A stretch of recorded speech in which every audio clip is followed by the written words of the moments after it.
রবীন্দ্রনাথ ঠাকুরের 161তম জন্মবার্ষিকীতে আমাদের তরফ থেকে একটি ছোট্ট নিবেদন, ওনার রচিত কাবুলিওয়ালা নাটকের একটি ছোট্ট অংশকে শ্রুতি নাট্যরূপে তুলে ধরার চেষ্টা করছি। আশা করি আপনাদের ভালো লাগবে। কাবুলিওয়ালা, ও কাবুলিওয়ালা, তুমি আমার কথা শুনছো না কেন? হ্যাঁ, শুনছে তো। তোমার সব কথা আমি ঠিক বুঝতে পারি। হাতি মারো। হাতি? না না ক্ষতি, হাতি আমি কেমন করে বানাতে পারবে?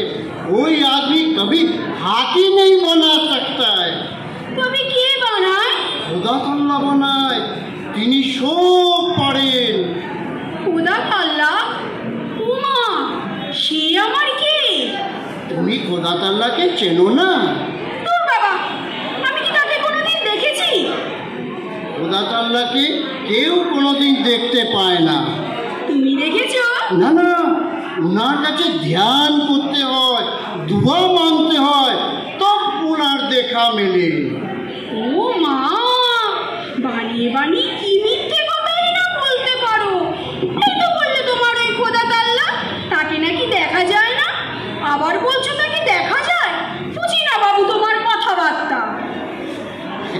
এখন তো তোমার उम्र হয়নি, और बड़ा होने से हमार बात तुम्हार दिल में घुस जाएगा, तখন सब कुछ समझेगा।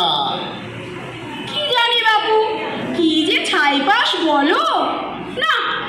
ভোলাদা ঠিক কথাই বলে, তোমার মাথায় পাপড়ি ছাড়া বুদ্ধি বলে কিছু নেই। तुम्हार बोला ठीक ही बोले, सच तो ये है मेरा मगज में कुछ नहीं है। জানো সেদিন ভোলাদা কি বলছিল? हाँ, बोलो बोलो, तुम्हार बोलादा की बोलছিল? তোমার ওই মস্ত বড় ঝোলায় হাতি মাটি কিছু নেই। तो क्या है? ওই ঝোলার মধ্যে আমাদের মতো ছোট ছোট ছেলে মেয়েদের পুড়ে তুমি তোমার দেশে নিয়ে যাবে। তুমি হচ্ছে ছেলে ধরা। আমি কি করবে তোমাদের মতন बाल बच्चा के लेके? मैं क्या कर सकता?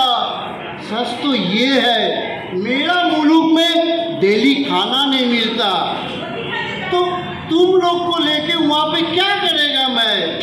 ये सब बात तुमको जो बोल रहा है वो शैतान लोग